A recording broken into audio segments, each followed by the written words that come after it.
Hello అండి.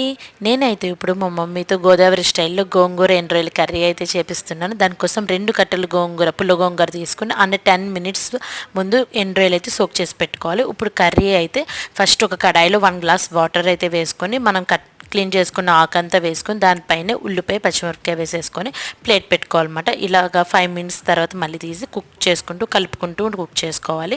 ఇప్పుడు పసుపు, కారం అండ్ టేస్ట్ తగినంత సాల్ట్ అయితే వేసుకొని కర్రీని కుక్ చేసుకోవాలి. ఇప్పుడైతే మూత పెట్టద్దు, కుక్ చేసుకుంటూ ఇది కుక్ అవుతూ ఉంటుంది. మనం సైడ్లోనే ఆల్రెడీ మనం సోక్ చేసి పెట్టుకున్నాం కదా ఎండ్రాయిలు, వాటిని ఆయిల్ అయితే వేసుకొని మంచిగా రెడ్గా అయ్యేంత వరకు అయితే ఫ్రై చేసుకోవాలన్నమాట.